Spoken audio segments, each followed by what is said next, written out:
these strings well into chapter 3. Otherwise, the whole group has been wonderful. It has been supportive. You really see others progressing, and you actually wake up and you say, I need to also do my best. Thank you once more, Mr. Joseph and Professor, for the support, really. Well, thank you very much, Ronald from Busitema. Ronald from Busitema University. Thank you very much for that feedback. I have Galaxy. Yeah, it's Galaxy J7 Neo. Your mic is on, and it gives me an idea that you'd like to share with us your experience. Can I give you the opportunity to share with us? We have about 8 minutes to the end of the student session. Galaxy. Again, maybe to all of us, most of us colleagues, students, you can name your gadget. Would like to identify you, using your name. Wouldn't want to attach you to the name of your gadget. So it would be very good if you rename your gadget so that we know we call you, or we identify you using your name. Okay.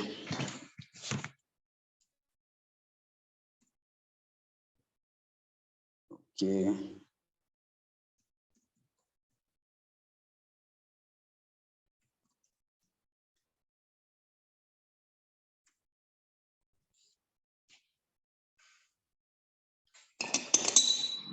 Okay. I'm still trying to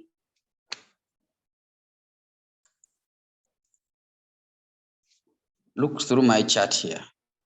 We have about 7 minutes to the end of the student session. We have had a lot of challenges here and there, but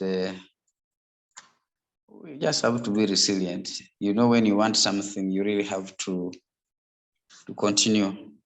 Whatever way it is, you just have to continue and move forward. Okay. Do I have one more person who would like to share with us your experience so far? As we come to the end of the year, we are yet to begin a new year. Can we hear from you? How can we serve you better?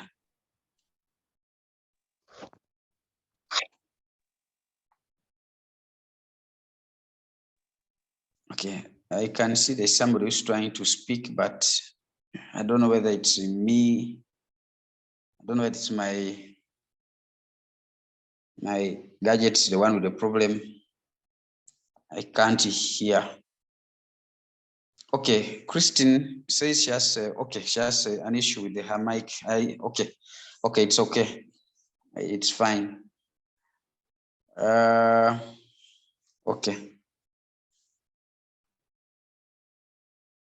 So how can I be sure that the rest of us are awake if you cannot say anything? I want to assume that I'm in a class with about 3 or 4 students who have spoken. Yes, for me, I'm awake. I cannot say that I'm sleeping. Okay. Thank you very much. So go on, my brother. So how can we, yes, good number morning, one, how Prof. can we serve you?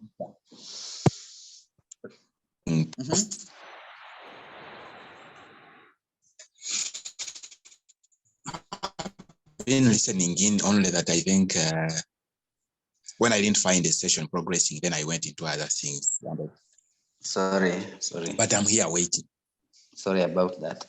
It says we have had a bit of transition from the link to use the meeting ID, the passcode, and many people have found a challenge, getting to class. But we hope it's now solved. But thank you very much for keeping awake. You give me energy. Sometimes, this time of the day is a little bit tricky. You can be there, you can log in and you sit, before you know it, sleep steals you away. Galaxy J7, now your hand is up. Kindly speak to us. Hello, can you hear me? Yes, we do. Okay, thank you very much for the presentation so far, and sorry about what has happened. My name is Scholar. I really want to appreciate this forum. I did not start early with it, started rather late, but so far it has broken the monotony of loneliness as a PhD student. Yeah, I'm learning a lot about literature, about statement of the problem, all those modalities. But I don't know if the time can be reviewed so that it's rather very early. I don't want to use too early to an extent that sometimes one can doze off when you have maybe slept late and you have to wake up early. I don't know if the time can be revised a little bit. Okay. Oh, thank you very much. But I must appreciate the fact that you managed to join, and usually I always see you around. I must appreciate that fact. Again, the fact that you've been able to learn some few things here, for me, that's a plus. About the time, yes, that management, I will pass that information up the other side and see. But thank you very, very much for being part of us and always keeping it around.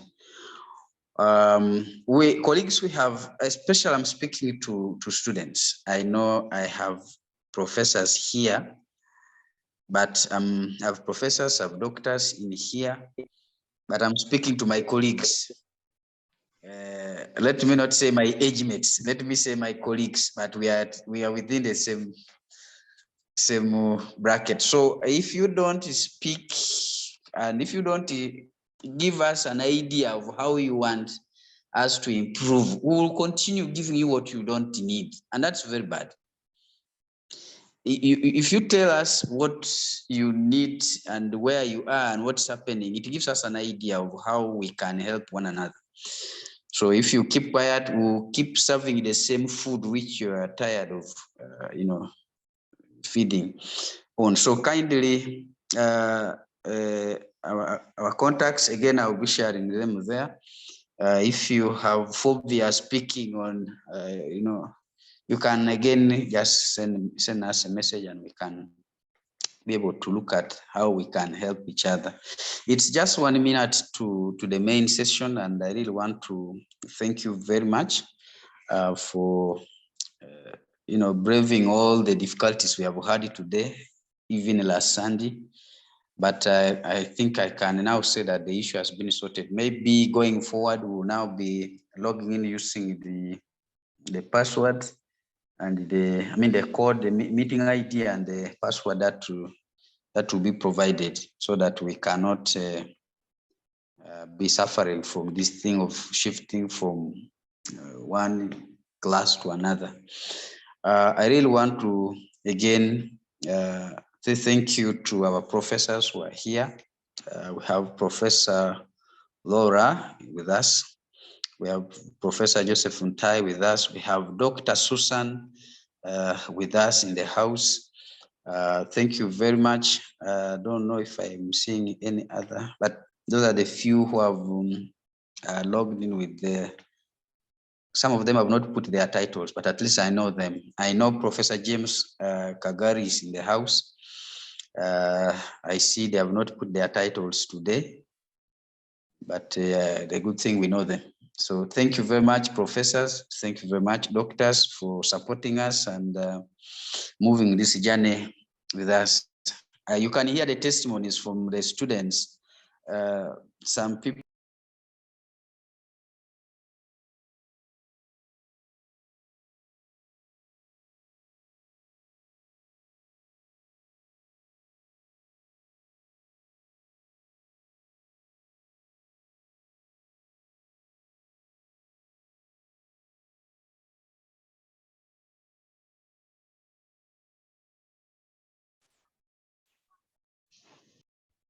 Joseph, you're muted. Are you still speaking? I don't know. Sorry, Prof. I found myself out. I thought I'd already handed over. Thank you very much. Allow me hand over this mic to Professor Laura. Prof, over to you. Thank you, Joseph, for steering the first session. A very warm welcome to everyone on this call, and a good morning. On behalf of management, we wish to apologize for the hiccups we got earlier on. But the matter has been solved. Please try to invite your friends to log in as earlier communicated, using the meeting ID and the meeting passcode. Yeah, we really apologize for the inconveniences caused. All right, this is for the benefit of those who are joining us for the first time. This is a platform where we have different sharing. We share on different topics to help PhD students, and also to refresh our minds, those who already have the PhDs. You know, learning doesn't end.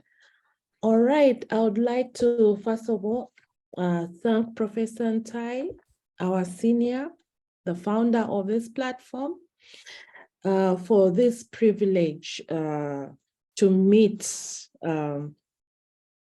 here to share with the students and also to learn.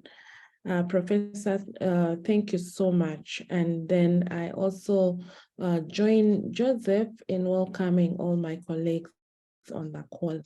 All right, without further ado, I would like to introduce today's presenter. We have Dr. Susan Watundu. Dr. Susan Watundu teaches at Grey University Business School. She's an expert in economics. She loves econometrics. It's in her blood. She's good with these figures, with econometrics and all that. Yes, so she is here to share with us on conditions for using two data sets in a research project, in a PhD project, or any other research project for that matter. So I'm going to pass over the mic to Susan. She'll do the sharing. Then at the end of her sharing, we shall have a session for Q&A. Susan, you're welcome. The platform is now yours. For anyone with questions, please note the questions in the chat room, and then at the appropriate time, we shall respond to the questions. Susan? Susan, are you with us? I am, Prof. All right, over to you. Okay. Good morning, everyone. I guess we are all well, the fact that we are here. If not, I hope we'll For all those who are joining in, please remain muted. There is even someone snoring.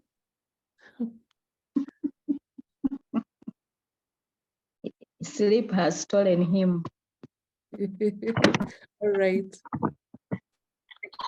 Okay, thank you so much, Professor Laura. Thank you, colleagues, for logging on.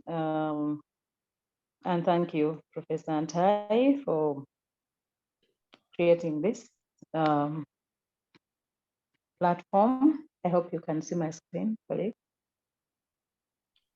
Yes, we can. All right, I've just put together some something small for us to discuss about. I would like to mention how I came here. It was a conversation for intellectuals, I can say. about whether we can use two data sets in the same dissertation. And of course, I gave my comment, and then the colleagues were like, come and tell that comment to everyone. And this is what I'm here to say. I hope you can hear me well, loud and clear. Yes, you are. Thank you so much. Straight away, I have 4 things to talk about when you're using two data sets, whether it's right or not right, using two data sets in writing a dissertation. And I'd like to say that, okay. The first question is, under what circumstances my PhD scholar use more than one data set in writing a dissertation? And first of all, we need to understand when we are talking about a data set. A data set should be able to capture all variables of interest, and that is, it should be exhaustive. And we need also to differentiate that having different sources of data does not mean having two data sets. It depends. It does not necessarily mean, it depends. I'll give 2 examples or scenarios. If, for example, you have a cross-sectional survey, maybe about modern use of or use of household use of modern technologies, and you have two different institutions that have carried out the same activity of collecting data for their own reasons. They might having different objectives that could also inform your study. So you collect data, you find that you have those 2 sources. If it's a cross-sectional data set, then those are 2 different data sets, because they are different sources, their targets are different, maybe they have different households, and so forth. So as we speak about data set, we need to differentiate.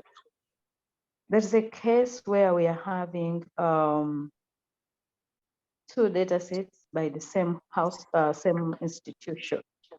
The UBOS has collected data about the same subject at the same from different households. If the units of observation are the same, then you can go ahead and merge this data. It can be a panel because they have observed the same units over time, and that will be a panel with different waves. That does not mean 2 data sets. And then maybe time series data. When we are dealing with the macroeconomic variables, it's not common for you to have all the variables from one source, because different institutions are in charge of different macroeconomic variables. For example, I can just give an example. In Uganda, we have different authentic sources for macroeconomic variables. For example, if you want to know the GDP for Uganda, you may get data from UBOS, or you get the data from the Ministry of Finance. Of course, they expect to have similar data sets because one feeds the other. So what if also you want to know maybe about the exchange rate? You could pick it from Bank of Uganda, or if UBOS has collected from Bank of Uganda, then you pick it. What if you want to know about labor force participation? We have for International Labour Organization, it has also data. We have also UBOS. we have World Bank. It also has data for different countries. So what if you got the World Bank doesn't have all the data, but there's a variable that you need, then you can get it from another authentic source as long as it's got the same unit of observation. For example, Uganda. I'm talking about macroeconomic variables and time series data, for example, or panel data. So prior to discussing whether you can use two data sets or not, we need to know what we mean by two data sets. Having two sources does not necessarily mean two data sets, but two sources may mean two data sets. So we need to get that difference. Okay. I hope I'm clear there. So under what circumstances may a scholar use more than one data set in writing a dissertation? This has many factors. First, the dissertation style of writing your dissertation matters. Here I'm talking about some institutions. You start with the manuscript. You write your papers with manuscripts first, and then you compile the published manuscript to have your dissertation or thesis.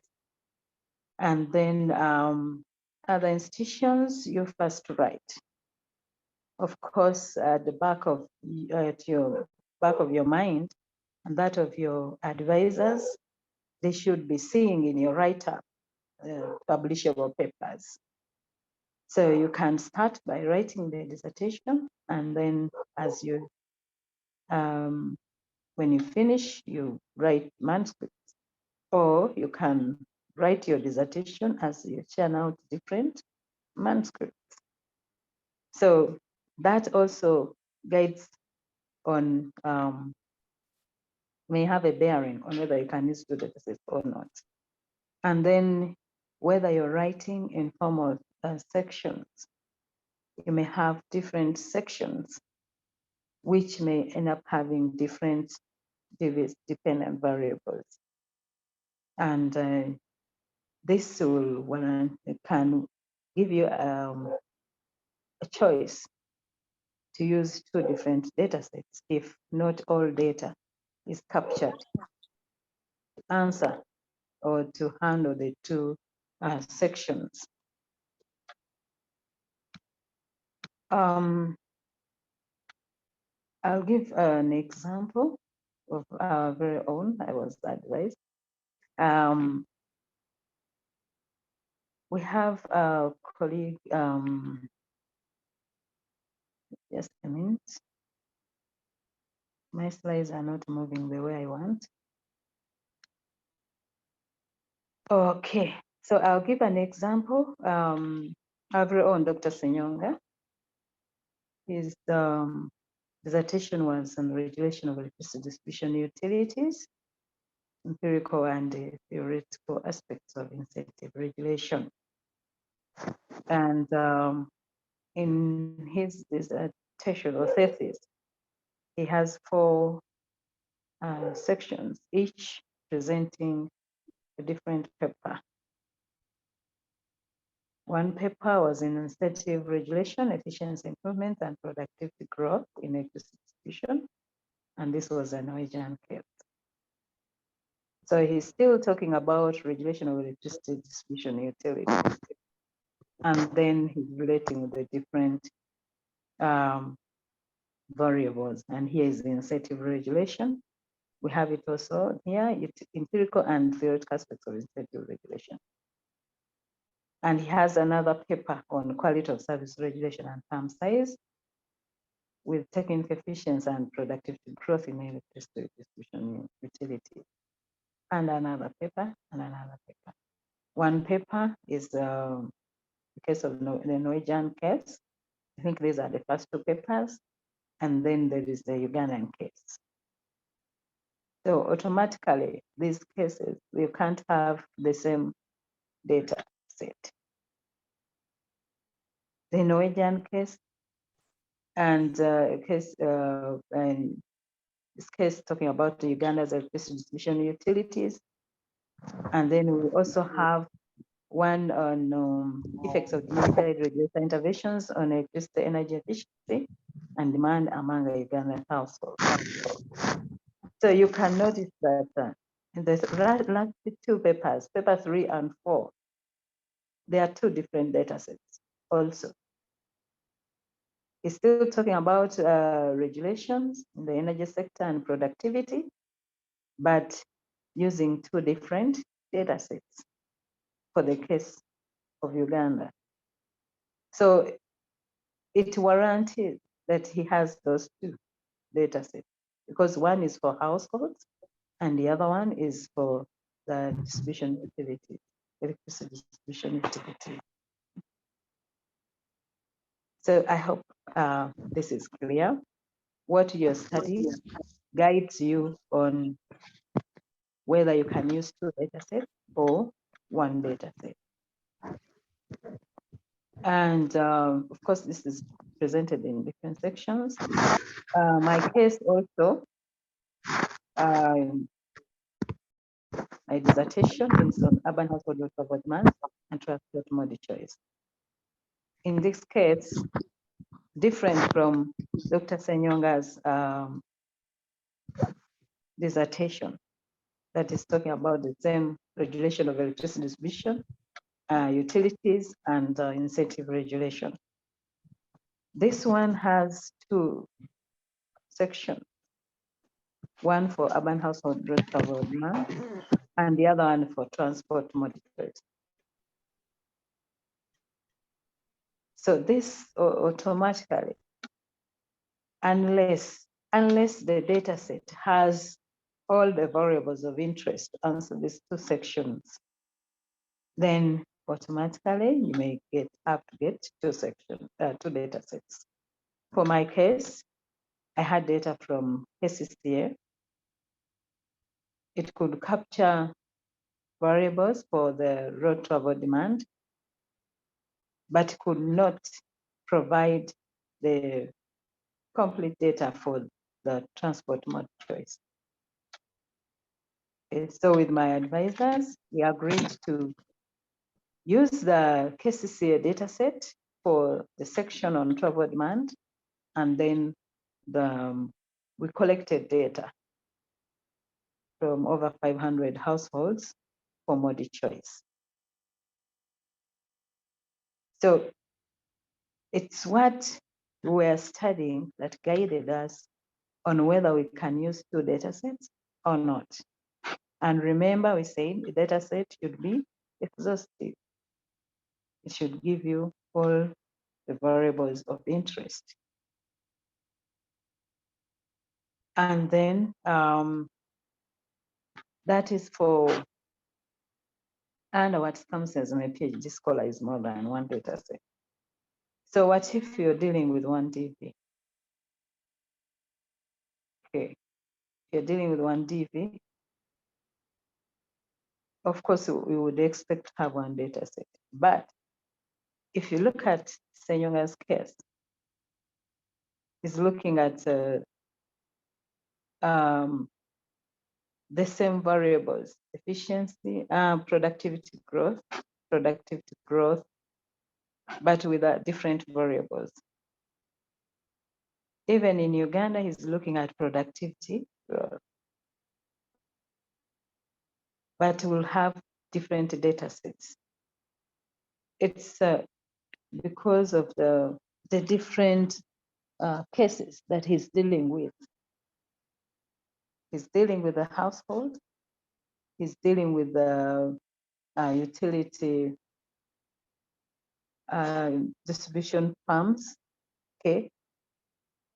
So unless the data, it's quite hard to have the same data set for utility distribution firms and the households. So household data sets will be different from utility distribution firms. So the cases that he's studying have defined that even if you're dealing with the same variables, then you have to use the different data sets to capture what you want. Maybe the other exception that we have, Laura will talk more about this. Professor Laura, sorry, will say more about this data triangulation when you're dealing with both quantitative and quantitative data. You may be the same person collecting the data, but you collect it differently. So you will have a questionnaire and maybe you have an interview guide. So you'll have two different data sets, but you're studying the same variables. And because of the need to have both, you will use both data sets, but not for estimation. So when you'll use one for estimation, the other one will come in the process of your discussion and presentation results to do your data triangulation. Professor Lola will expound on that. Then there are also cases where you want to, prior to your estimations, you'd want to use an index that may not be existing. I know we have some of our students who are doing that, wanting to have an index, and this will be a basis for their estimations. And this index does not exist, maybe, or it exists, but it's not, it needs to be improved. So they have to construct this index and then use it in estimation of the other objectives, or in answering the other objectives. So this is a bit tricky, but it's done. If you want to estimate an index about the same units of observation that you're going to use in the other objective, and the data is available within the same data set, the data that you can use to estimate this index, then it would be right to go ahead and use that data set to have your index, because you're talking about the same variables. The same variables, I mean the same units of observation for which you want to construct an index. But I know there are cases you can construct an index to use it in the other objectives, but not from the same data set. And this we have leeway, especially when we are dealing with macroeconomic variables. So you could have a different data set, but it should be about the same units of observation.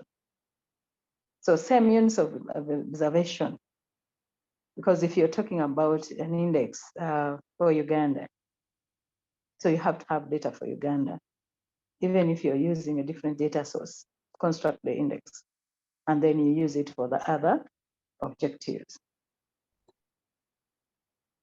And it becomes a little bit hard when you're dealing with cross-sectional data, because it's rare that the same units are observed when you're dealing with cross-sectional data sets.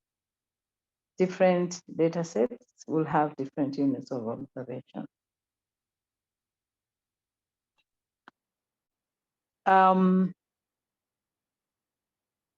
So of course, sometimes when the objectives of the study are interlinked and they are not unique in a way, you have to use the same data set, because you find that some objectives, one leads to the other. So if objective 1 leads to objective 2 is connected to objective 3 and 4, you may have to automatically use the same data set, because if they're all speaking about the same units of observation, so you may have to use the same data set in this case, except for the options that we have mentioned earlier. Okay. And Sometimes we also use different methodologies for each objective. And if the variable, if the objectives are not interlinked, okay,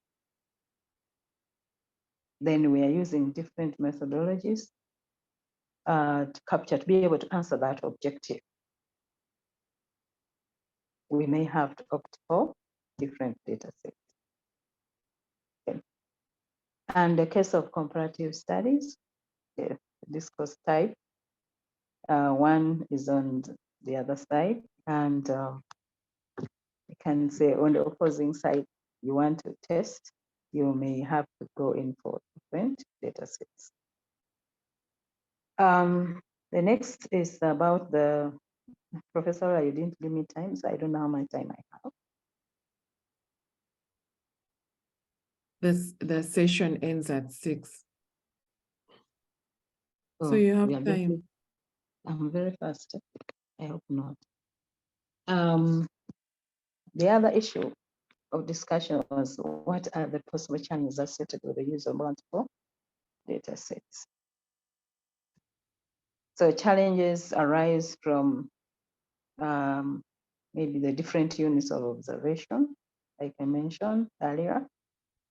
You may have two data sets that capture the same variables of interest, but the units of observations are different.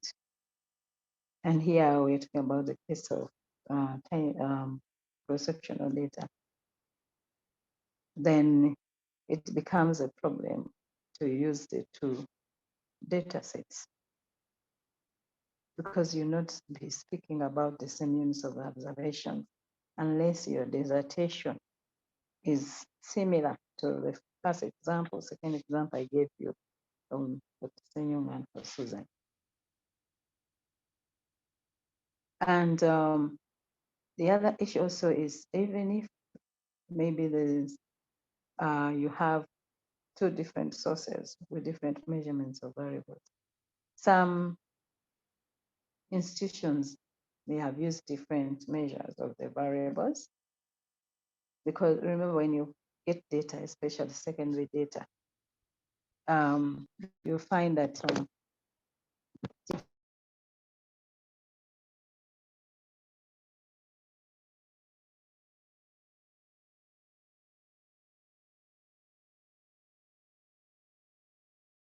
Susan, we can't hear you.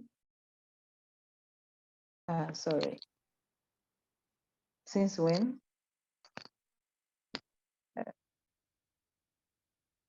I hope you about the similar units of observation, you had that.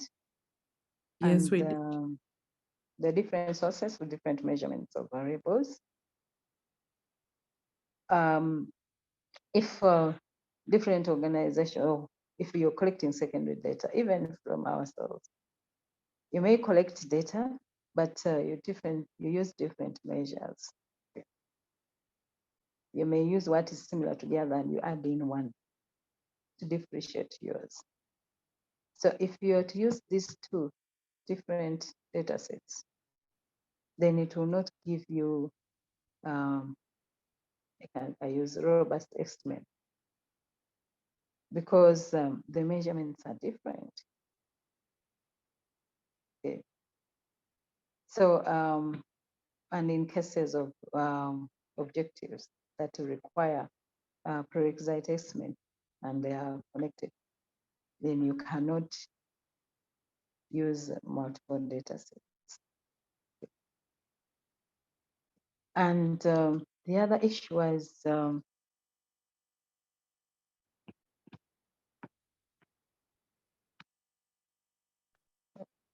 in the event that a student uses one data set while extracting manuscript for 2 or 3 objectives, would the introduction of all manuscripts be the same since there is one? I would say no for the manuscript. Even when you're writing, we have cases where you write a dissertation first and then you extract manuscript. We have a case where you start with manuscript and compile, them to have your thesis for submission. So even when you have written the dissertation first, and you have your introduction. Of course, your introduction will be inclusive of all your key study variables, your dependent variable and other variables. You'll mention them in some way or the other in the introduction. You have an introduction. So starting from the manuscript side, automatically the introduction will be different because you're writing manuscript. Each manuscript will have its own introduction, because each manuscript will have different covariates, even if they have the same. And even when you're writing a dissertation first, okay, that gives you the same background. When you're writing scholarly manuscript, it should be different. The introduction should be different. You may be communicating the same information, but it should be different. You have to avoid self-plagiarism, even when you're picking your work from the dissertation to publish. So the introduction can give the same message, but even if you're presenting the same DV, it cannot be the same. Of course, how do you make it different? First of all, your introduction will constitute the variables that you're going to include in your manuscript. You'll pick some of the write-up from your dissertation background, but you still have to maybe you paraphrase, speaking the same thing using different words. Give the same message, because again, you can't divert from your message, earlier message, but you don't duplicate. Okay. And then of course, adding new literature, you'll be able to differentiate your work. And when you're submitting your manuscript, you have to be honest and indicate that you have already done some work in this area, and probably show the difference. And how we show the difference is by citing what you said in the earlier manuscript. So if you're picking manuscripts, ensure that they are related. Okay. There's some coherency in your manuscripts, since they are coming from the same dissertation, and they should be consistent. You know, you don't reach in one manuscript and you're saying something different from, you're giving a different result. It should be an improvement or an addition of knowledge, or an improvement of the earlier write-ups. More so addition of knowledge in the same area that you studied. So that's why we are saying it should be consistent. And try to cite your work, earlier work, to show that there's coherency and consistency in your papers. So you need to avoid bias.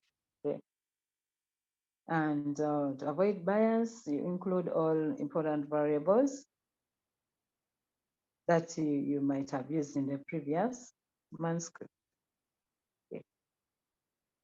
And if you're improving, this is what has addition of knowledge. So you may present your manuscript in such a way that one manuscript captures some few variables and excludes the others, and you're adding in these other variables. So make sure you capture all the previous and show the additional knowledge or improvement in your estimates by adding in other variables. And in case you have changed the measurement of variables, you have to explain this also. Change the measurement of variables in relation to what you have in the previous manuscripts. So you have to come out clearly on this.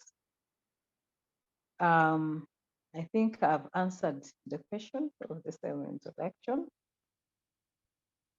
but this is writing different manuscripts, so I think I can stop at that.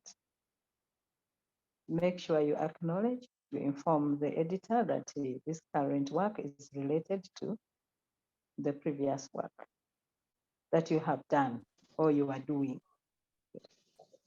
so that you are not caught off guard to be plagiarizing. Inform the editor, so that in case the editor finds out that you have similar related work, it's your work and it's already acknowledged.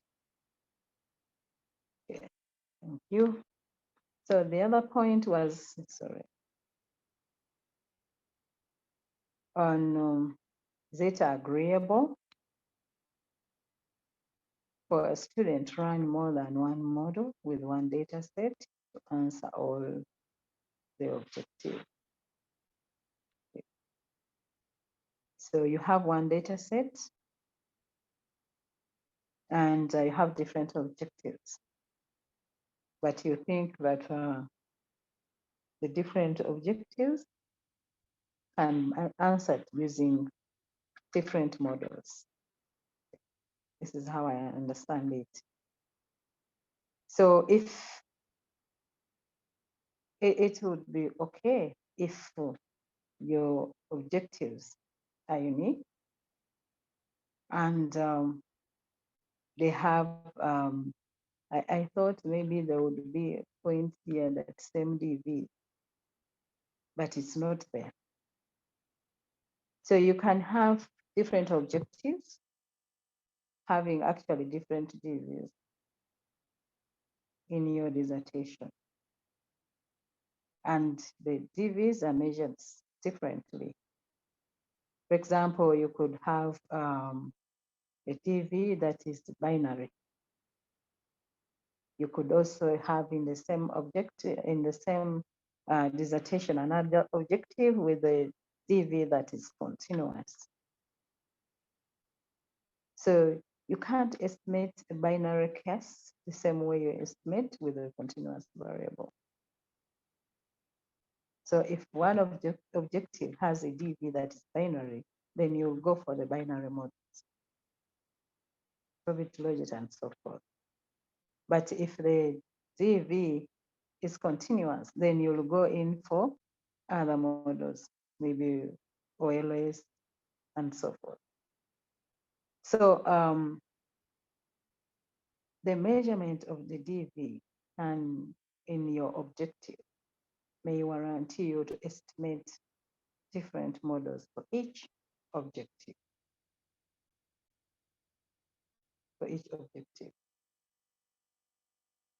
And the other case is if one model can capture all your variables of interest and give you robust estimates, then why do you go in for more than one model? So modeling is not just estimating different models, but you look for a model that fits your data well and can give you robust results. So if one model can do that, then you don't have to go in for different models. But if it can't, I've given a case of the kind of objectives, then you may have to go in for different models. Actually, you can estimate one model for all your objectives, but you do it in what I call a stepwise format. You know, for objective one, and these are interlinked objectives. You estimate your first objective, have your variables that you have in the first objective, And then in the second objective, you have to add in the extra variables that you're studying in the same model. In the third objective, in the same model, you add in the other variables.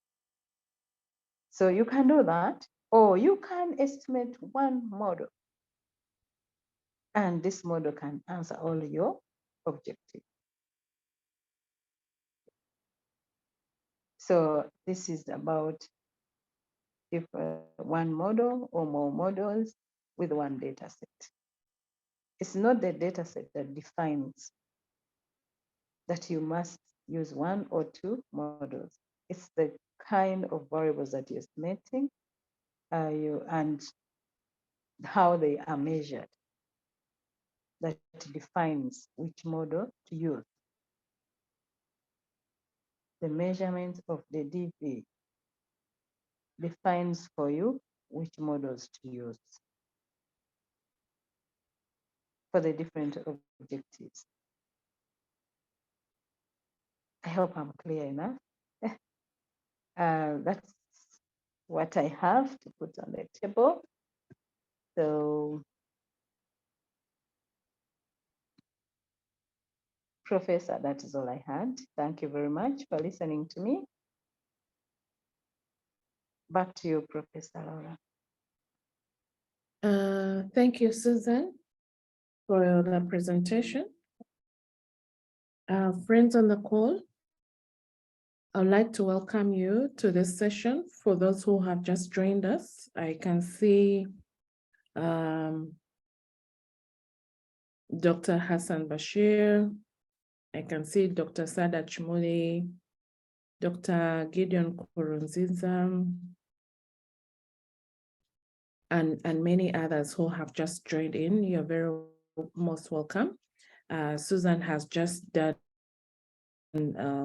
a question and answer regarding to using two data sets in one dissertation, in one research project.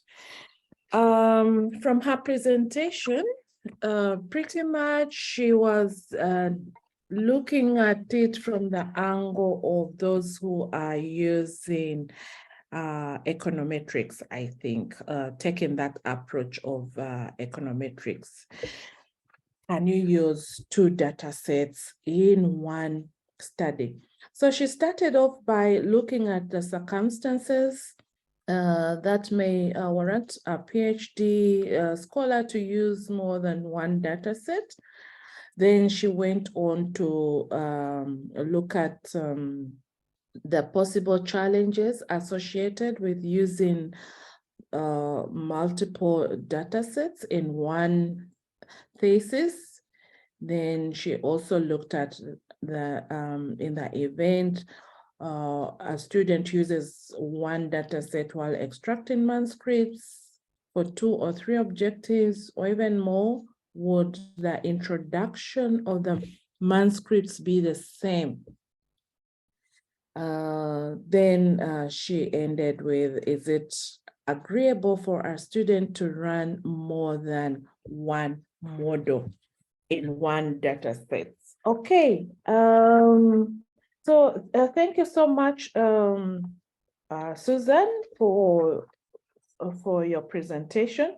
I'm going to, before I make my submission, I would like to open up for any questions, any clarities that the audience may have. If you have a question or a comment for Susan, you can put up your hand, then we'll pick you.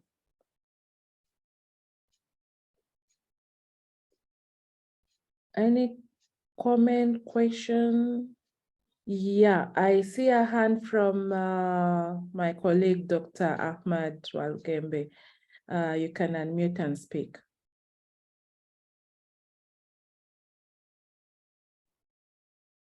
Ahmed, you can go ahead. I see you're unmuted, but I'm not hearing you. Are you hearing me now? Yes, please. Thank you very much, Prof, for moderating this. And also thank you very much, Dr. Susan Watundu, for the presentation. As Professor mentioned, for those who are in economics, this is kind of normal, whereas in social sciences it may seem to be a little bit more unique. And that's why I wanted to start from on the question, possibly where the two of you and Professor Antai, you can give us more guidance. Question number one I have is the concept of triangulation. Does it tantamount to using data sets? Because we have so many types of triangulation. And now you bring in methodological issues where we normally go into mixed methods. Does it mean that all mixed methods are using two data sets? That is one of the issues that actually could come on board. Then secondly, I understand that the objectives that somebody set will drive his usage of different data sets. Does it mean that can somebody go and use, if an objective requires, can be answered using secondary data, especially literature review, not data that you're going to go to UBOS and others. If somebody can answer an objective based on literature that it has been found, does that also tantamount into another data set? Something based on literature review, will it tantamount to another data set? And then the last question is, in triangulation, we normally do what we call amalgamating into unit of analysis and unit of inquiry, because we have one dependent variable. So you must try as much as possible to ensure that you aggregate your data to the unit of analysis, because the unit of analysis is the point of discussion. So under what circumstances do we bring in the issues of unit of analysis and the unit of inquiry as we use two different data sets? Thank you. Those are my three concerns, and I would like to, I'm learning a lot from this, to our key speaker this morning. Back to your host. Okay, thank you, Ahmed. Susan, would you like to address those first, or should we? Thank you. Okay. No, I think I should, so that similar questions may not arise. All right. On data triangulation, I also mentioned it clearly that Professor Laura, you'll give us the guide through this. I know you can provide us more info on this, whether data triangulation means two data sets or not. And this I'll give it to you. And then answering an objective with the literature review. Does it mean two data sets? I wouldn't think so, because you already said literature review. So you reviewed the literature, and from here you're making your conclusion, and then presenting this paper for publication as a manuscript. So I don't know what our colleagues would say, but I would not call this two data sets, because you're reviewing the literature, analyzing this literature, testing it and so forth, and making conclusions from it. Some literature you could use it in your dissertation. Then the issues of unit of analysis and unit of inquiry. When it comes to triangulation, Professor will talk about that.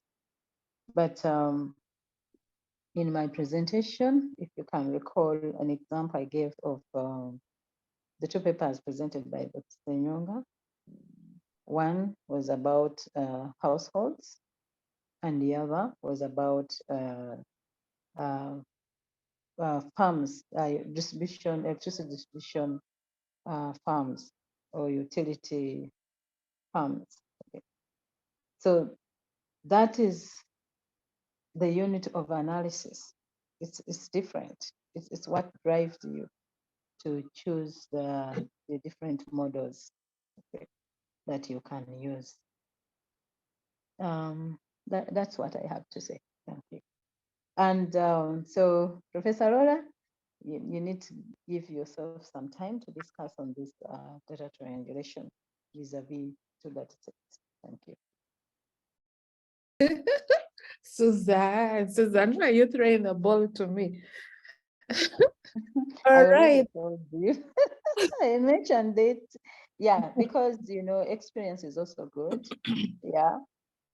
I've not done some good work in data triangulation. So that's why I thought you could do better in this case. Yeah. Okay. Thank you for your submission, and the questions from Ahmed. They are really intriguing, and it sets you thinking and thinking and thinking. We have okay, that is in the economics discipline, where things of the units of observation, the modeling aspects, and macroeconomic indicators are really concerned as far as dealing with the different data sets are concerned. Now, what we need to start with is to first ask ourselves, what do we want to achieve? What do we want to achieve? We must be having a research objective. So based on that research objective, we are able to tell whether we are going to use one data set or two data sets, or even more data sets. Susan ably presented that we have to pay attention to the research objectives. And she went ahead to give two scenarios. The first scenario was using the works of our colleague Senyonga.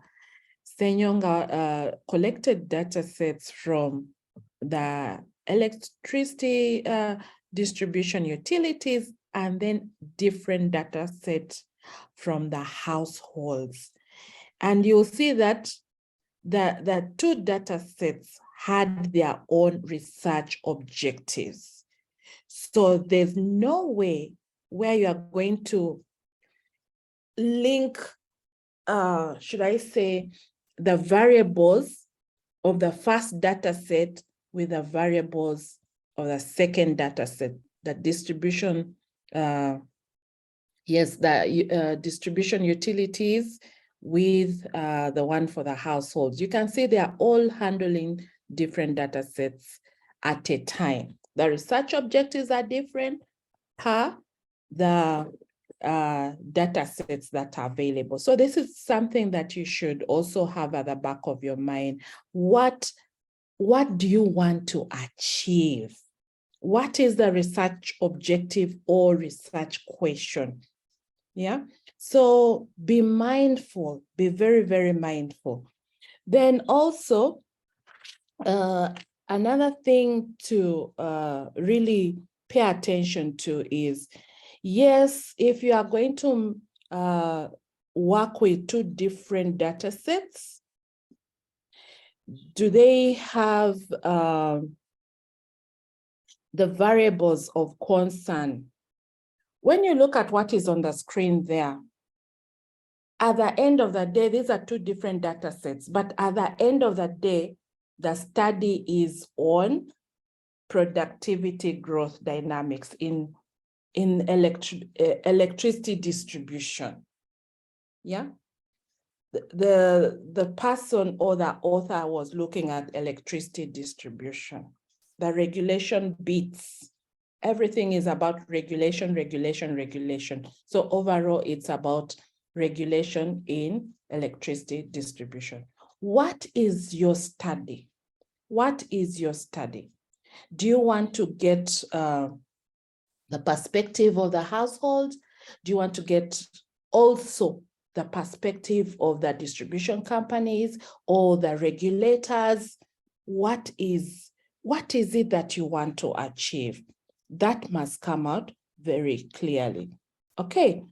Yeah, now on the issue of data triangulation, there is a question, first of all, does mixed method mean two data sets? Does mixed method mean two data sets? It's also going to come back to the same thing. What is the research objective? What is the research objective? If one objective warrants you to use only qualitative, then you're using only one data set for that objective. Yeah. So it comes back to the same thing, research objective. What is the research objective that you want to achieve? Data triangulation. You have, let's say, qualitative and quantitative. Before you do the triangulation, what is the research objective? What is the research objective? Whenever you are going to conduct, whenever you're going to collect data, and whenever you're going to analyze data, fall back on the research objective. It's very key because at the end of the day, you might even find yourself diverting from what you set to achieve, okay? So there are some studies or dissertations and proposals that have been presented. And then in the discussion, we see, let's say, a research objective reads the relationship between corporate governance and financial performance of MFIs, okay? From that objective, one would expect to see maybe quantitative data collected. But then the researcher goes ahead and collects primary data to back up the findings and discussion on this particular objective. Does that now mean that the person is dealing with two data sets, qualitative and quantitative, to address that particular research objective? That is the puzzle which is that is the puzzle that is before us, okay? So I will invite, I see Wabkala's hand up. Okay, I'll give the mic to Bernard, then I will request Professor Ntai to help us address that question on, does mixed method mean the use of two data sets? Wabkala, over to you. Thank you, Prof. And good morning, colleagues and friends on the call this morning. I am Dr. Susan Watundu. If I can share 2 slides on what I intended to mention here.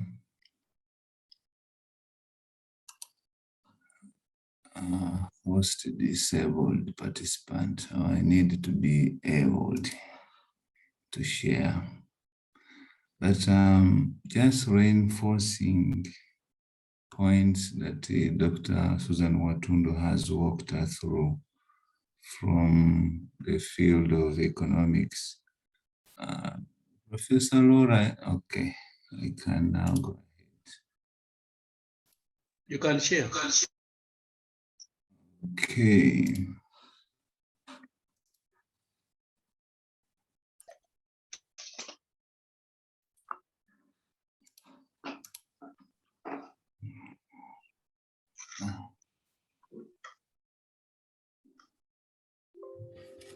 Right, so I think Dr. Watundo has walked us through the cases and scenarios and some random thoughts or collections that have been exist elsewhere as arguments for using two data sets or even more in a single study. It doesn't necessarily about PhD, but the arguments why are ranging from extensive delivery and coverage to satisfying different stakeholders and etc. But briefly, the justification for different data sets is more comprehensive data insights. Even where we go for triangulation, the most important thing is we are looking for extended insights from whatever data set you may have. So equally, using two or more data sets, you are also shooting for extended insights for whatever you are writing or talking about. The second argument is it allows stronger value messages to be disseminated because you are incorporating so many versions of either the same issue or different issues within a study. So you're more likely to deliver broader and stronger messages from your analysis compared to a single data set. There are also arguments, I think Dr. Watundo mentioned on this in terms of robustness of your results. Even when we always triangulate, we are shooting for robustness. Some people through either validation or cross-validation or whatever you may call it. And so this argument also has come up in the debates because sometimes one single data set may have a deficiency either in terms of scope or in terms of variables that were not collected by at that time or by this institution. And so you are combining data sets because you want to cover up for any gap or the justification why adding this might improve your overall message. But sometimes, not always, it has also helped. Combining data sets has been argued to solve data issues or data questions or inadequacies that may exist from a single study, yet what you're studying may require more data points or more data variables for you to complete that assessment. So, but there are factors considered generally in terms of combining data sets. Generally two things. One is the context of your study or what you're assessing. The examples we've already seen from what actually Dr. Susan Watundo was sharing. You are comparing cases, developed versus developing economies context, or we saw Norwegian versus a Ugandan case, or it could be any other dimension that may exist in work that you want to put context to. So which also brings as one of the considerations. But two, also bundled together here are designs or your research perspectives, including methodological arguments that we may have, because you, even in the same, with the same dependent variable, There might be cases where that dependent variable might be better understood with different designs or different methodologies or even analytical techniques to require you shoot for different data sets. But the other issues that may come up also as into consideration as why you should shoot for different data sets. So I guess the question of the day comes to this particular one, reasons why.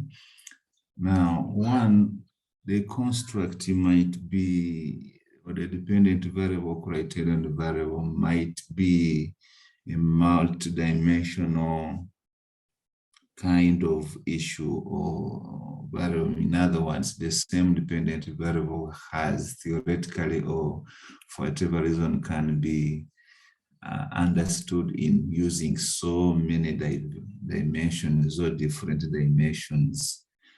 In economics, it is very common that we always see issues of welfare. Is understanding welfare doesn't have one lens. Even poverty. In the energy sector, we have transition issues, we have energy security issues. Professor Rora, I'm not sure, do we have something called green entrepreneurship? So the green entrepreneurship here may have different dimensions on its own to be understood. So this might actually require that because of the different dimensions that are bundled together to define this concept might push you into looking at different data sets, even when it is the same dependent variable, for you to come up with a better explanation of that concept. Two, we talk of the non-compensatory objectives. I think Dr. Watundu mentioned here when objectives are not interlinked. And we have seen this in some studies or PhD studies, a concept like green entrepreneurship, if it exists. One, you want to understand maybe the opportunities.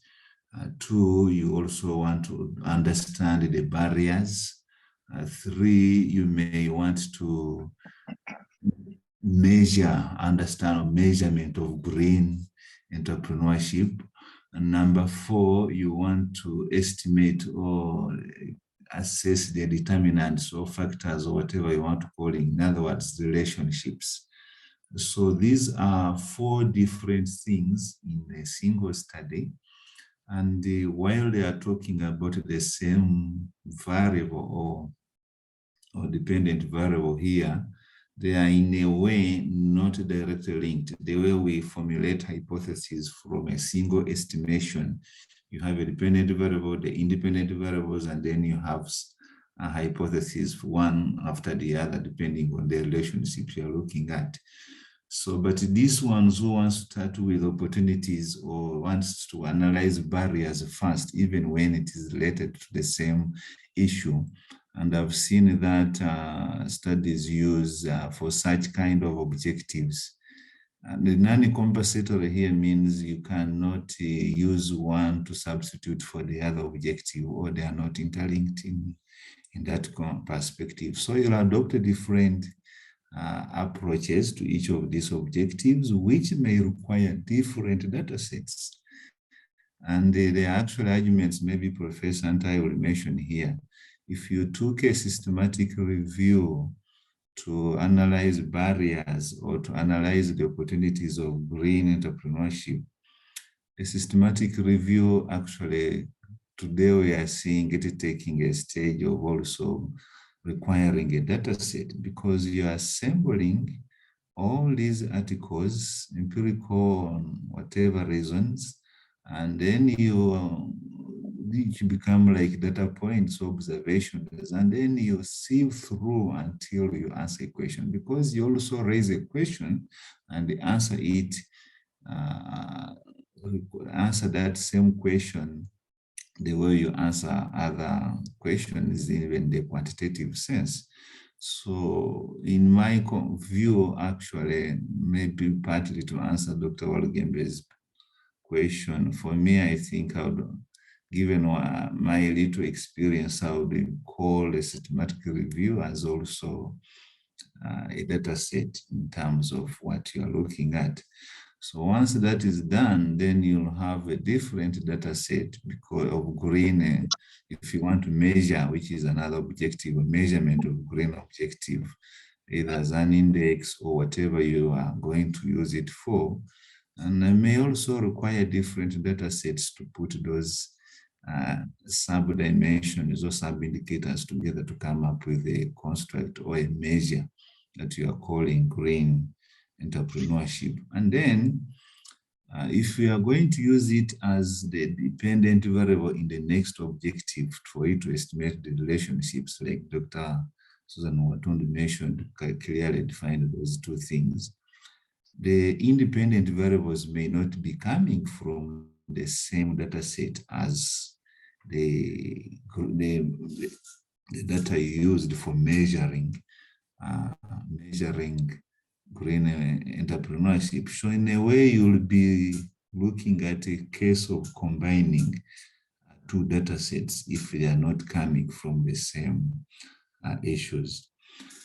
The other reason of seeing variables or criterion variables that are not directly observable themselves, or call them latent variables, but their manifestations, you observe behaviors or manifestations of other characteristics.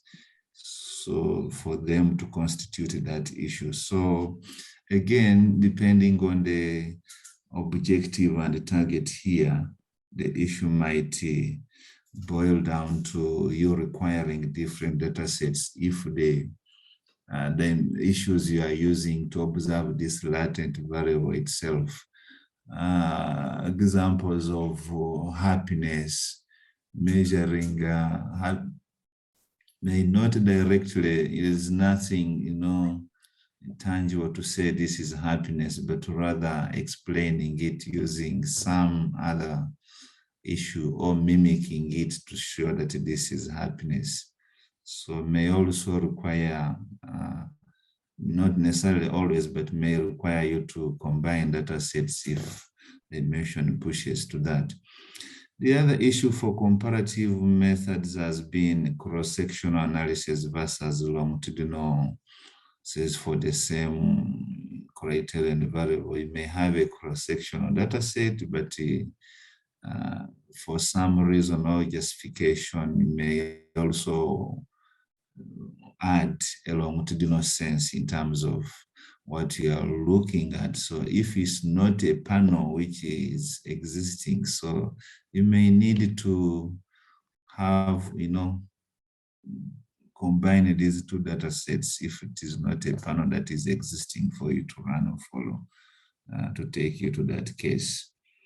And finally, I think Dr. Watundu also mentioned about this, the methods, the techniques of analysis may also push you into combining data sets, even for the same variable or study that you are looking at, because approach one may require that you run this estimation. Approach two may require you to model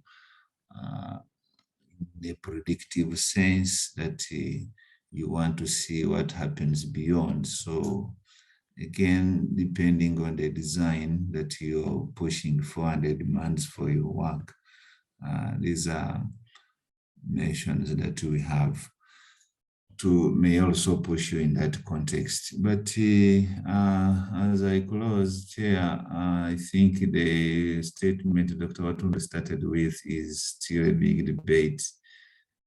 We should also draw a line between combining data sets or different data sets and also merging or appending a data set to call it two different data sets. But I'm also learning from this conversation, and thank you very much.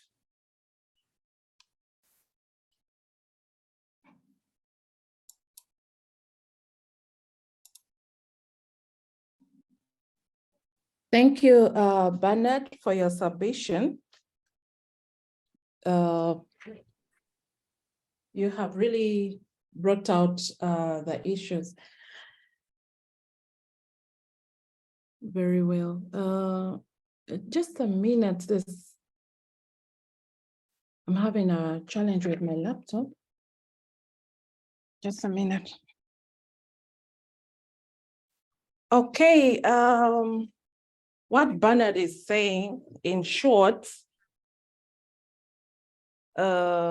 we have to be mindful about the objective that we want to achieve. Yeah. What question do you want to address? That will also bring in the issue of the data source, the data sets, the time, should I say time series, cross-sectional versus longitudinal,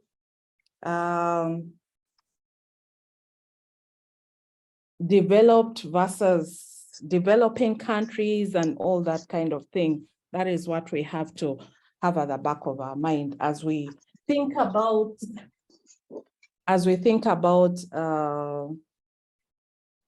using two or different data sources. Okay.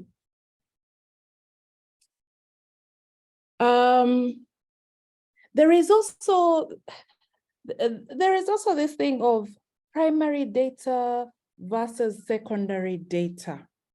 For example, let's say someone is studying financial performance for the non-economists.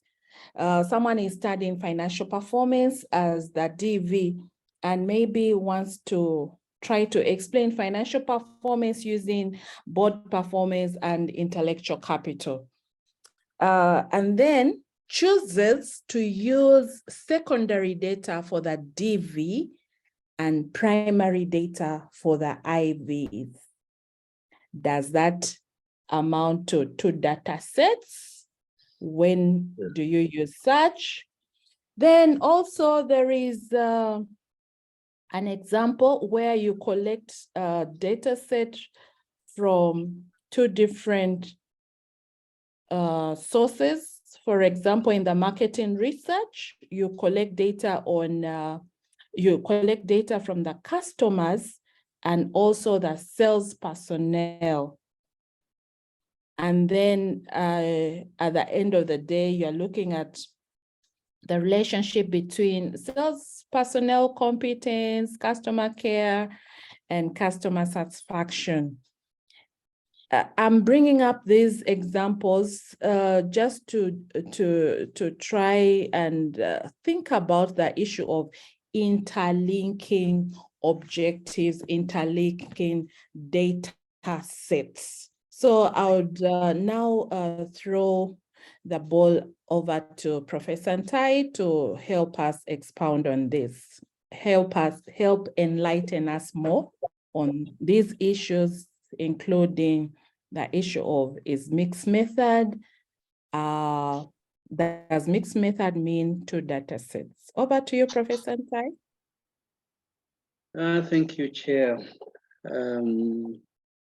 First of all, I want to thank Susan, Dr. Susan, for the great job, and Bernard for the addition.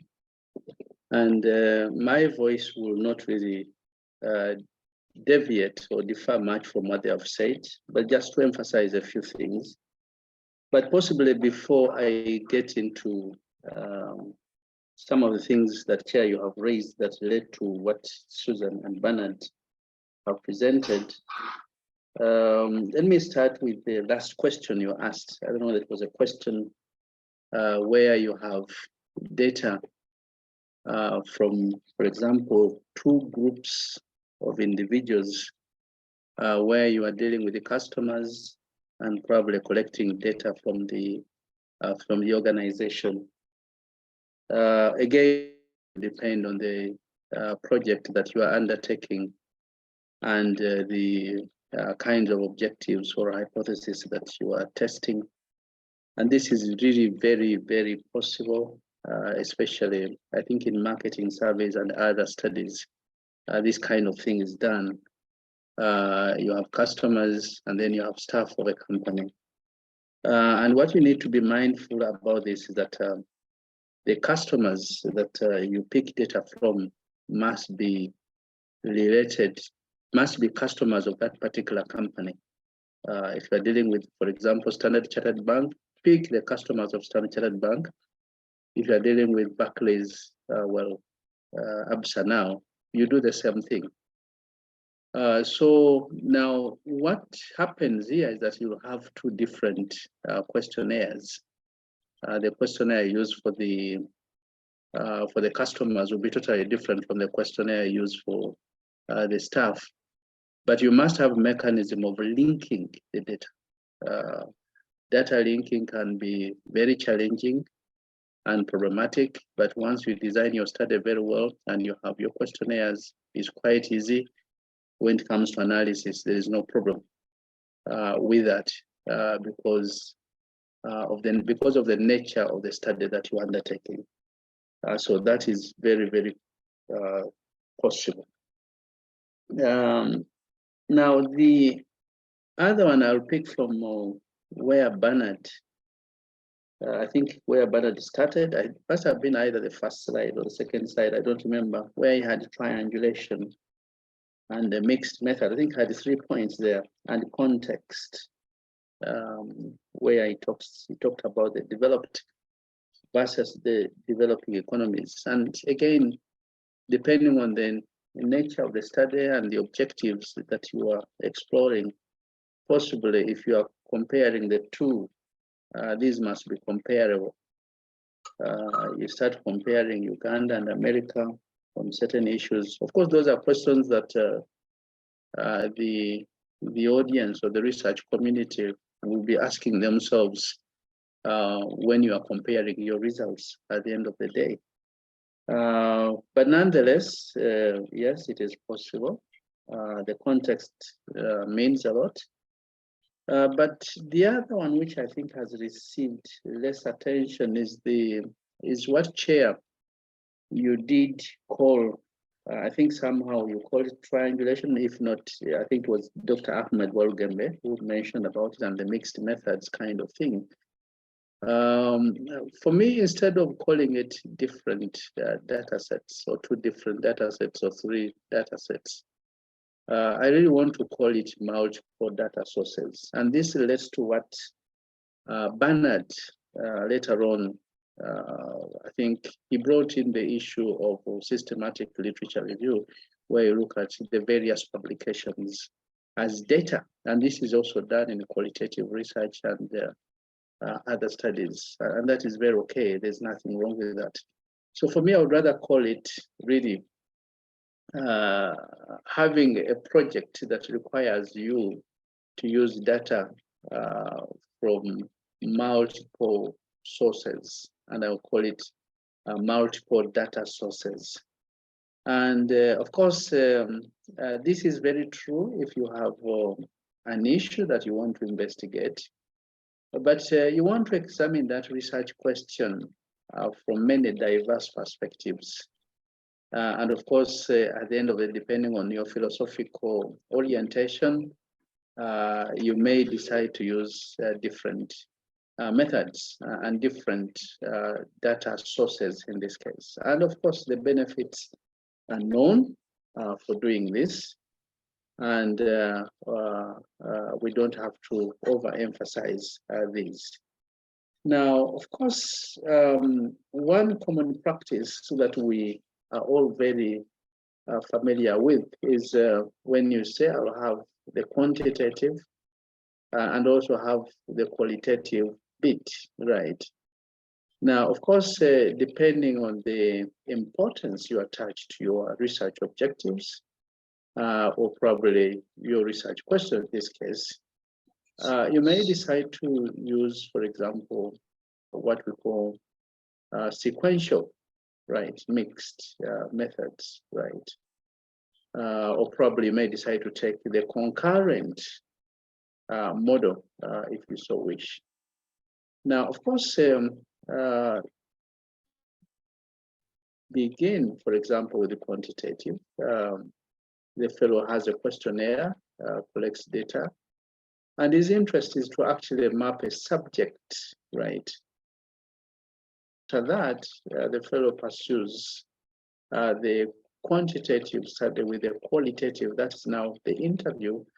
And the objective is to get deeper into some of the issues that are being investigated, right? Of course, there are those, even I think on this platform as I speak, who started with some kind of exploration, right? The fellow starts with an exploratory, right? Collects qualitative data. He gets to understand the constructs very well from the statements of the respondents, because those are actually the living scientists that you have out there, right? So when we pick information from them, then we try to model a little bit using the qualitative tools available, moving into even causal networks and so forth. Now, once we've done that, we may pick those particular themes and questions, and then use those questions in the quantitative study. So in other words, you use the responses data to design an instrument, right, that you're going to use for the quantitative study. And if you want, you can even go back later on after analyzing your quantitative and collect more qualitative data, because maybe now you have a more robust that is very close to the respondents out in the field, than actually starting with a questionnaire where you pick items from the journal articles, and even the domestication process might be a little bit hard. So in this case, you follow this kind of process, whether you have the sequential, and of course, sequential can be exploratory, transformative, and the same with the concurrent model. You may try to do that. So I think for me, I look at it, especially when you begin talking about mixing methods, where you have the qualitative and quantitative, and also the triangulation bit. I look at it really as using data from multiple data sources than actually having different data sets in this case. There's a common thread that will run through the kind of data that you are using, right? Especially in that particular study. So I think this is very important, right? Now these the different sources of information, right, can actually be combined within the same methodology, right? And of course, even when you are using the interview guide, you're using the questionnaire and so forth. And at the end of the day, this will bring you more or less to the same kind of thing that you are studying. So I think that's what I wanted to add when it comes to mixed methods and triangulation, or even you are using information that has been published in journals. This could be gray literature. Again, those are issues that you need to deal with when you are undertaking a systematic literature review. I think I call that really same sort of multiple data sources. Now, of course, the earlier submission from Susan, she was trying to demonstrate to you that it's possible. And I know for sure universities, of course, in this country, we are trying to adjust a bit, but universities in many developed countries, as long as you've got a common theme that runs through, you can actually use different data sets. But again, don't forget the statement Susan made that if you can, if you have the same, I think she was talking about using this one model or using different models, right? If you are going to have the same covariates in the same model, there's no reason why you should have different models at the end of the day, because this will give you more or less a more robust and a realistic position compared to running different models in that case. Because you have results fine, but if you can have them within the same model, you know those ones, those particular constructs that will probably explain the issue better than the others.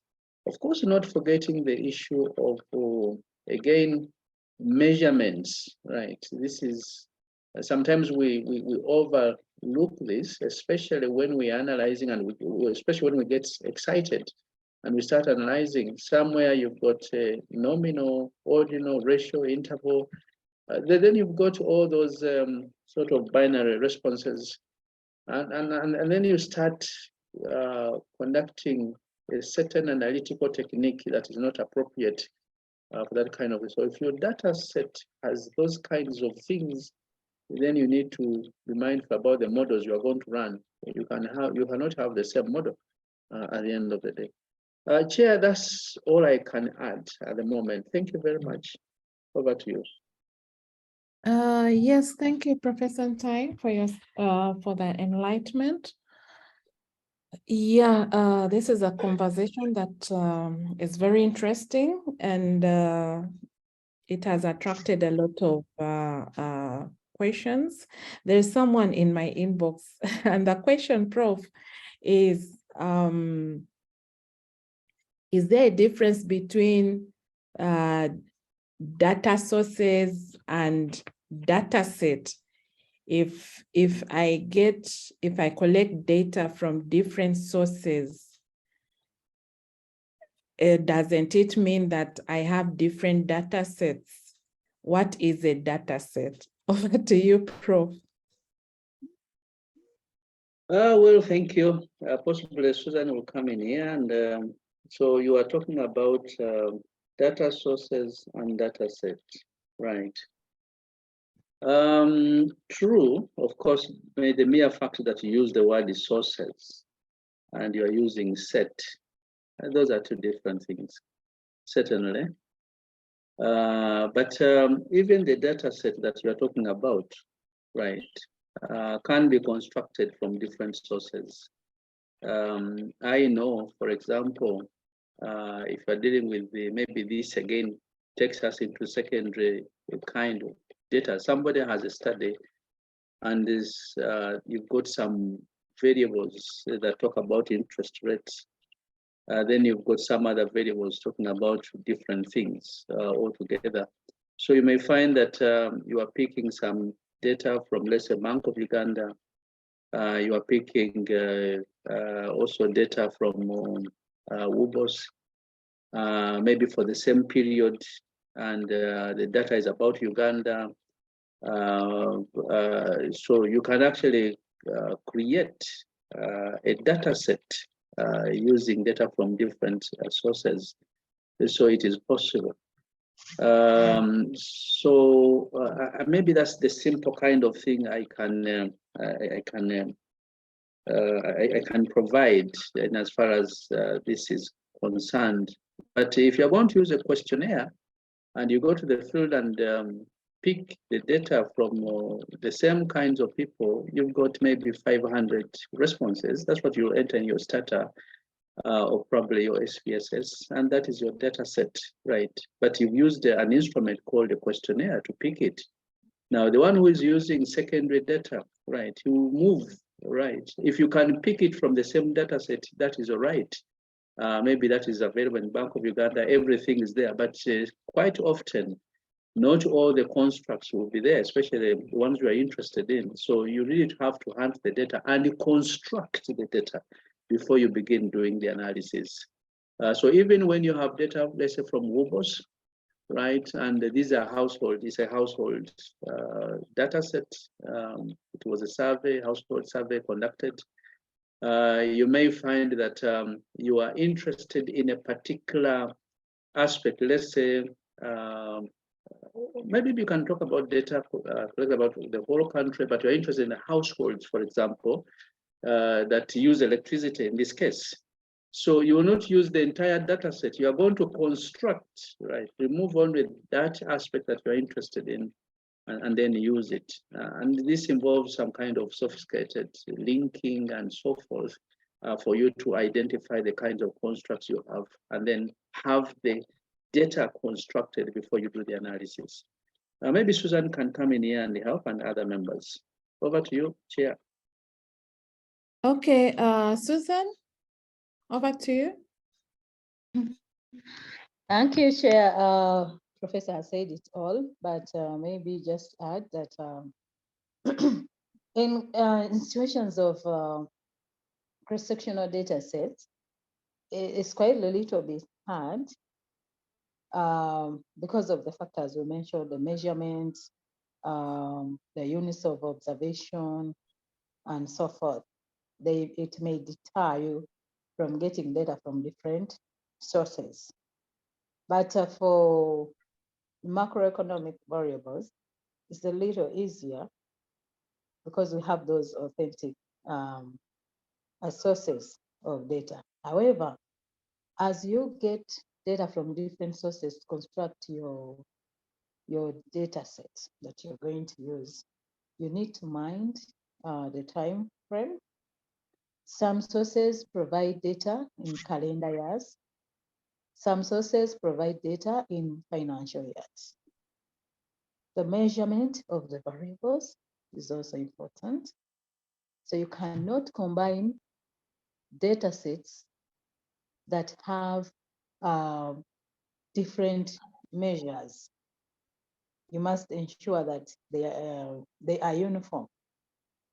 So as you think of getting data from different sources, for you to construct your data set, there are prerequisites. The unit of analysis should be the same, or observation, I can say, because now we are talking about data observation from which the data was collected. And yeah, so those are key: time, unit, measurement. Unit of observation, measurement, they are very important. You notice that some sources do not,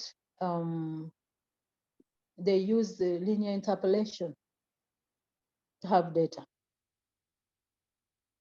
So you have to also to mind which source, how do they measure their data?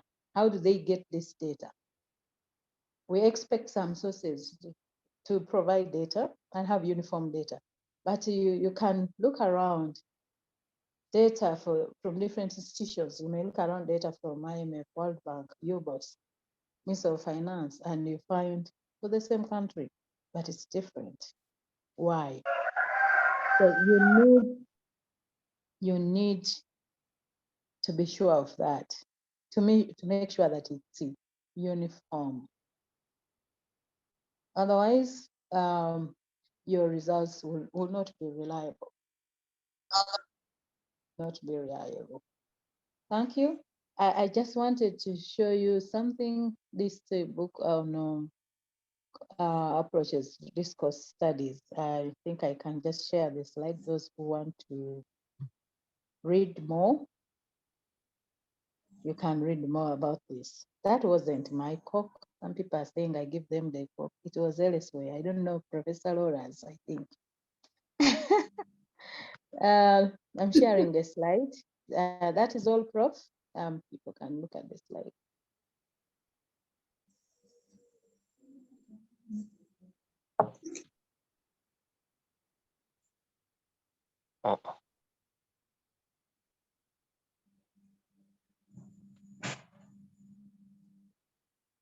Okay, thank you, Susan, for the sources for further reading.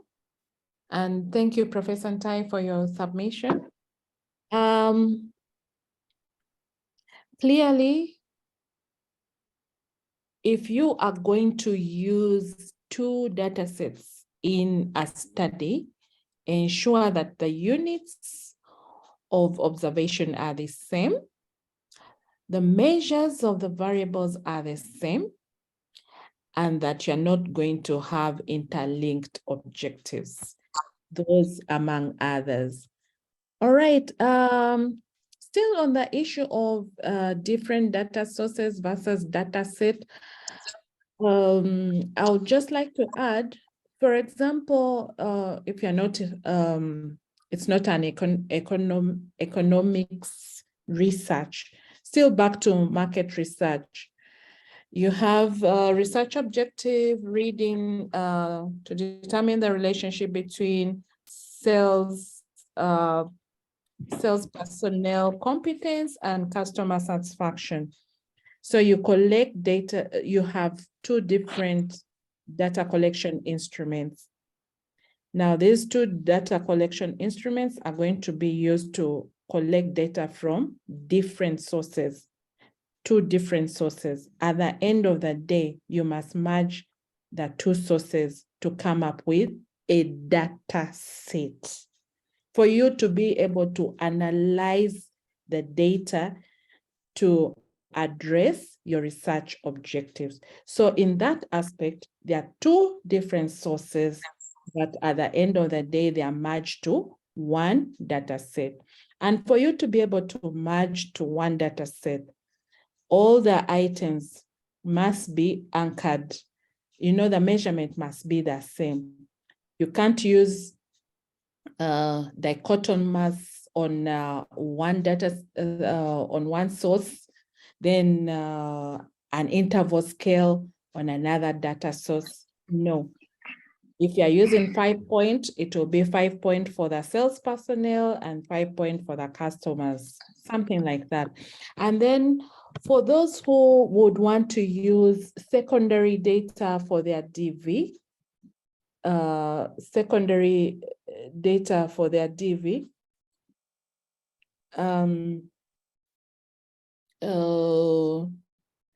let's say financial performance. Financial performance, you use information from the financial reports. So you're picking out, let's say, profits over a period of time. At the end of the day, if you want to merge this information with information from primary source on board performance and intellectual capital, how do you do this? You'll have to first get that information on financial performance from the secondary data source, use ratios, and then rates on the 5-point Likert scale so that you can now merge what you have, come up with the ratios that you have rated on the 5-point Likert scale for you to come up with one data source and be able to analyze the data and address your research your research objective. Yeah, so that is about it. I would now like to give an opportunity. Susan, is your hand up, or that is a previous hand? No, yes, Prof. I want to just make a clarification. When I say same units of observation, I'm not saying one household also. What I'm trying to say is it should be, if it's households, it should be households. If there are farms, it should be farms. If there are individuals, it should be individuals. That's what I'm meaning by same units of observation. Farms or individuals or households or countries. That's the clarification I want to make. Okay. Thank you so much. I would like now to request Gideon. Gideon, do you have something to add?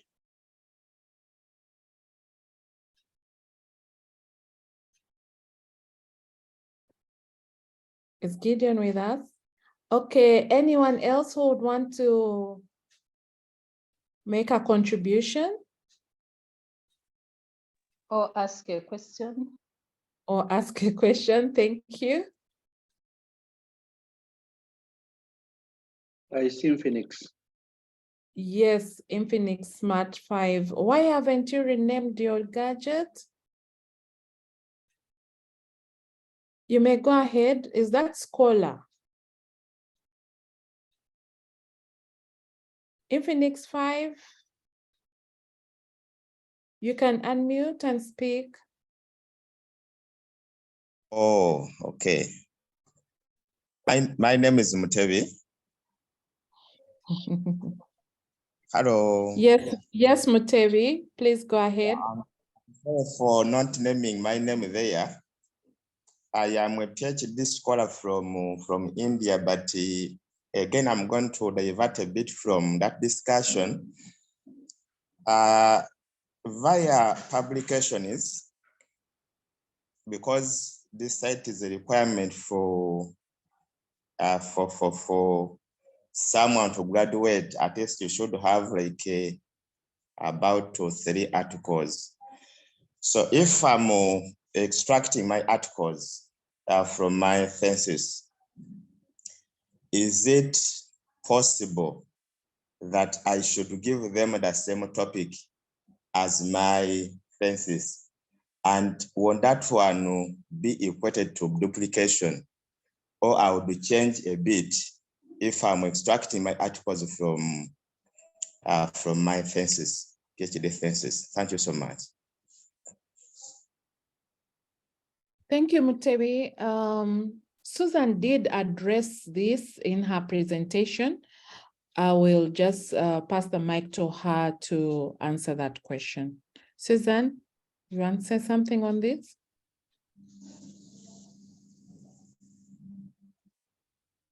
Thank you. About extracting manuscripts from your dissertation. The concern here is as a requirement, he's supposed to have a number of manuscripts from his thesis. Should he have the same should the topic remain the same as the one of his thesis? No. Sorry, I've answered directly. No, because if you remain you leave the topic the same, then it means you will publish the entire my entire thesis in one manuscript, because you have to address, if the topic is the same, then you'll have to address all those objectives arising from the topic. But you can write a manuscript in line with your objective, depending on how you stated your objectives. The objectives can be a guide for you to write the different manuscripts. And maybe something that may remain similar is the data sources and maybe the model, if you're estimating the same model. But of course, it will be the same method, but when they're stating the model, it will be different because it has to constitute only those variables that you're presenting in the manuscript. So manuscripts are breakdown of the aspects you have studied in your dissertation or thesis. And this bit identified with your objectives. So you can't use the same topic of the manuscript, of the dissertation for the manuscript. Literally, it has to change, whether by perspective, whether by the different covariates you're looking at as per the objectives. So somehow it can't be the same. That is perfect self-plagiarism. You'll end up publishing the entire thesis in one manuscript. So you make sure your objectives are smart, and that will give you leeway, an advantage in publication. And maybe to make things easier, when you're to publish with your objective, you make sure that even in reviewing your literature, it's related to your objectives, so that you capture all the variables as per the objectives. Then you can easily extract your manuscript from the thesis. And to me, there are shortcuts. If you are required to do manuscripts for submission of thesis, you can work with manuscripts as you write your thesis. If you do that, they will be very different.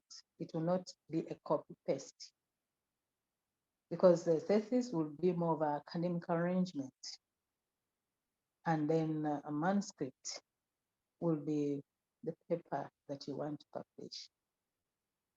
That's all I can say. Thank you. Thank you, Susan. Mr. Mtebi, I hope Susan has addressed your issue. Susan, would you Chair, please? can I add something? All right. Yes. What Anna said, it's not really contradicting, but giving a different as well, a different perspective. Again, I think when you are doing checkout on the rules and regulations governing your PhD at your university, so that you don't make mistakes. Chair, I'm aware of some few universities where you begin by publishing papers. Of course, you have a common theme. And then you publish paper 1, paper 2, paper 3, paper 4. And each of the papers, of course, will have different sections, as you know. And then thereafter, you compile those papers and you submit to the university to get a degree. So in some universities, that is acceptable. In some other universities, it is not acceptable. So I think from here is that check with the university, see what is acceptable and what is not acceptable. But in some universities where you're going to publish your dissertation, because some dissertations are published as books, and then you have papers also published.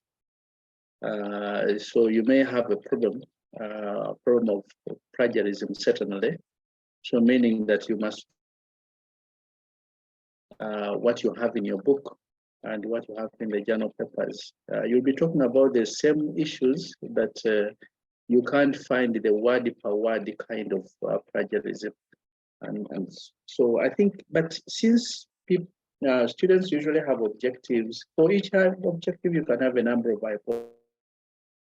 The model that we develop at the beginning of the PhD is quite broad. It's big, it's a huge kind of project.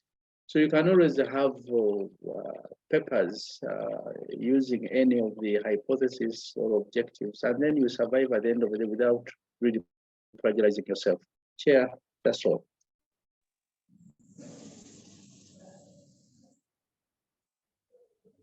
Thank you, Professor Ntai.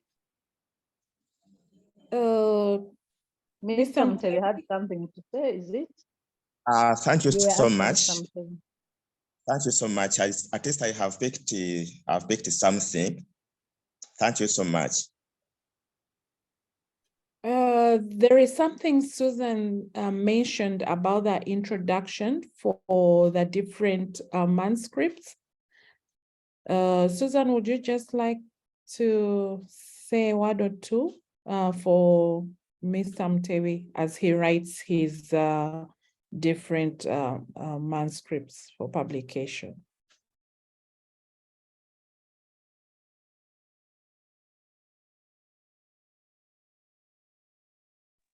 Yeah, it's here where the question was, invent that, okay, you're extracting papers, should the introduction be the same?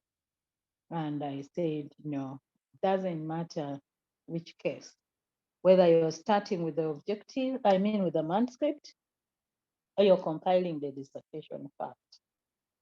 When you're publishing manuscripts, the writing style of manuscripts is different from the dissertation. That's number one. Two, when you're presenting, as mentioned by Professor Antai, even if you're talking about the same concepts, the same variables, you must avoid self-plagiarism. And to do this, I mentioned the different ways. You can paraphrase some of the statements if you feel you must mention them. Have the same message, but with the different wordings. You can also improve your background with your introduction with the new literature, updated literature to justify your concepts or your arguments. And that automatically will change your introduction. It will give the same message, but the write-up will be different. And if you write the dissertation first, you'll have a holistic chapter on introduction that will capture the different concepts or covariates that you're studying, and they are the different contexts. So that makes it easier for you to extract, know what you want to tell, but then you don't copy and paste. And that's where you need the paraphrasing. Thank you. Thank you very much. I hope that is clear for Mr. Mtebi and those who missed this submission when Susan made it. All right, I can see we have about 2 minutes, but let's see if we can get more questions. Do we have more questions, comments? Professor Kagari, anything to add?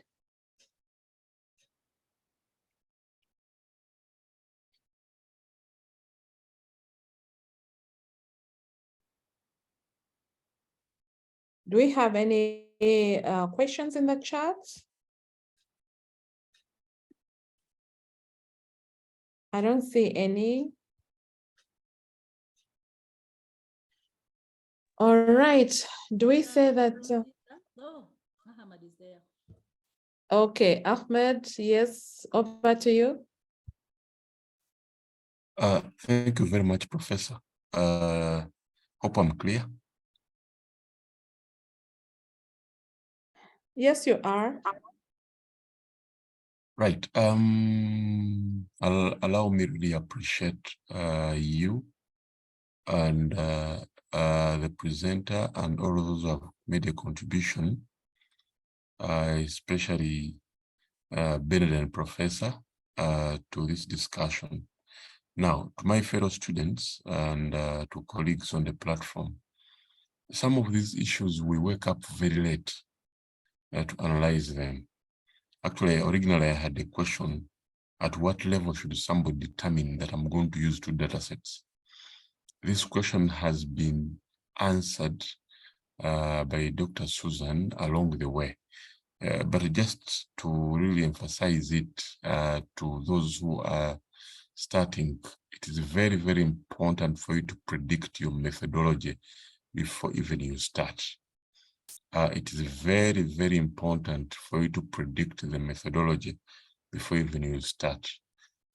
You may end up starting, write a lot of work, do a lot of conceptualization, do this and that, but practically when you go back into methodology, you cannot move ahead. You can't move ahead. That's why these classes and these discussions are very important to everybody, those who are at this level and those who are just starting, because then you start thinking and open up your mind at what level should I really do this. I think the other issue that we need to tackle that is emerging out of this, for those who are triangulating and those who are using mixed methods, is the issue of aggregation of data. How do you aggregate and how do you handle data aggregation? It's a different topic of discussion, but also very, very important that disturbs students at the level of data analysis. Thank you, and I submit our chair to the professor. Chair. Chair. Yes, Prof. Over Thank to you. you. Thank you very much. I had a challenge with my machine when you asked for a comment from me, but just like Dr. Wargame, I will just start by appreciating this platform initiated by Professor Antai and all these people that have been contributing and the students' participation. There is a lot of learning that is taking place, particularly when it comes to new areas and new methodologies in research. But my input here is a question, as Dr. Wargemba said, when you have different sources of data, you'll find people taking pictures and they want to interpret them and get information from photographs, for instance. And then they are also getting observations of some activities, either obtrusively or unobtrusively. And then, of course, they have interviews, and then they have self-administered structured questionnaires. So you have all these multiple sources of data. So at the end of the day, how do you triangulate to aggregate this data, derive meaning from all these multiple sources? And of course, as Susan was saying, what is a data set? And now you have different sets of data from these different sources. Again, these are issues that Professor Ntai is trying to clarify. So I'm saying, according to what Dr. Orgemi is advancing, is being clear about methodology, how you're going to collect this data and how you're going to tease this data together is a big challenge. And we are meeting this from time to time. So otherwise, thank you very much for these contributions. Thank you very much, Dr. Wabukala and Dr. Watondo for these contributions. I think this has been beneficial. Thank you very much. Over to you, Chair. Thank you very much, Professor Kagari. Friends. Maybe Chair, before you close. All right. I think there's another point that we need to emphasize. I know Susan talked about it. I did talk about it, but it's quite important for us to emphasize it. Again, related to what James and Dr. Orgemba has just said. The issue of methodology should not be underestimated or rated. But number two, if you're going to construct data, Susan gave us the guidelines that you follow.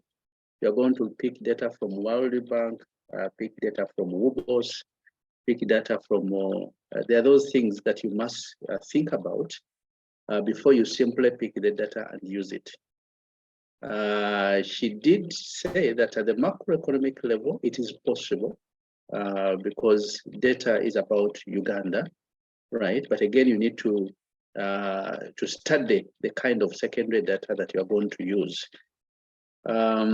Even for the other, for example, if you take an exam, the data collected by WBOS, for example, in households, they usually go back to the same household. So it's possible to construct the data. But then pay attention to those things that Susan did mention. They're very important before you start constructing, and because you are very familiar with all those sophisticated statistical estimations, then you come up with models and results. The results may not really be useful at all because of the not understanding the data that you have used to construct your data set. But even then, at the end of the day, you must have a data set that you're going to use.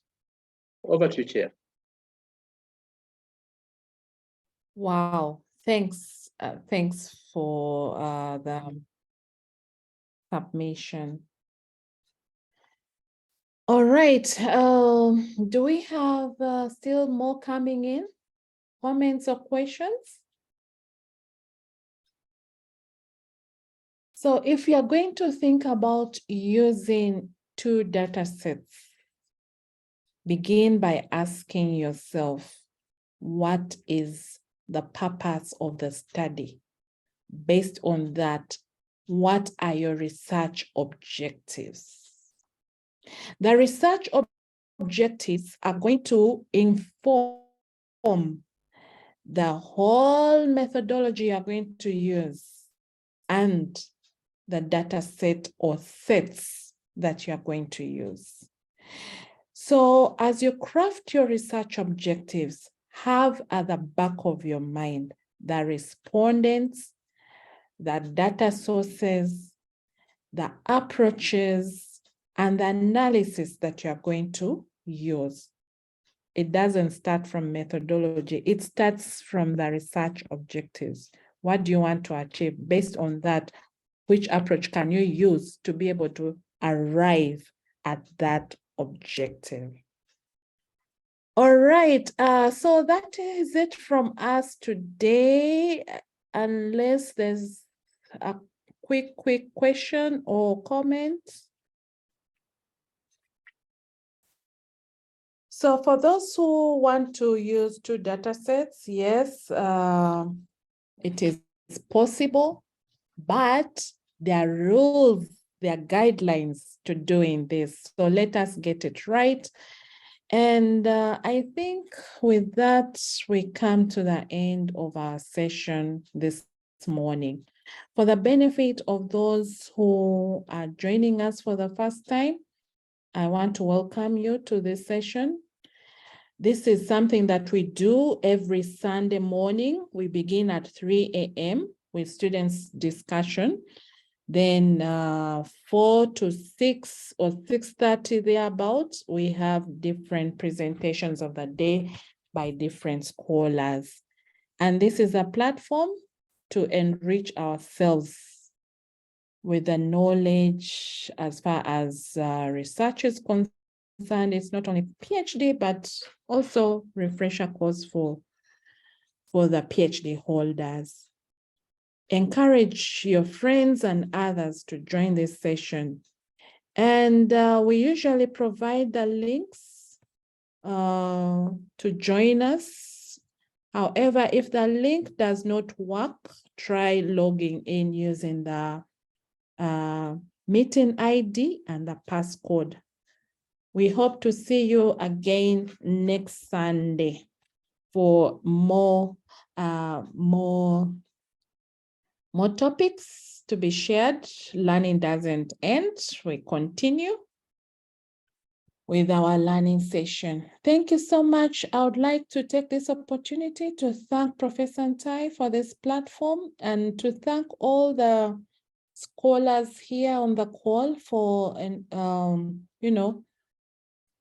creating time to be here, and for the students for the hunger for knowledge. Please, please, please, you did not log in vain. This is something, at least I'm very sure that you are able to pick a lesson or two from this session. We hope to meet again next Sunday.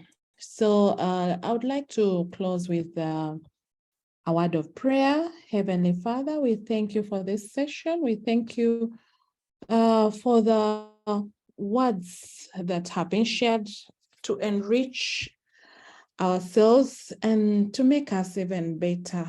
Father, bless the founder of this platform and all the participants here. As we go to our various activities and destinations today, we pray for your protection and hope that all goes well today. Amen, amen, amen. Thank you, members, and have a wonderful day.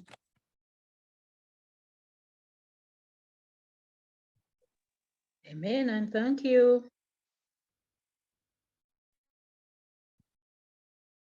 Thank you, Suzanne. Thank you, Bernard. Thank you very much. Nice weekend. Thank you, thank Thank you. you. And, we go to church. Joseph, Thank I you, hope Prof. I hope you learned. A I'm going to lot. make an exam. I'm ready. I'm ready for the exam. All right, members. Bye-bye. Bye. Bye.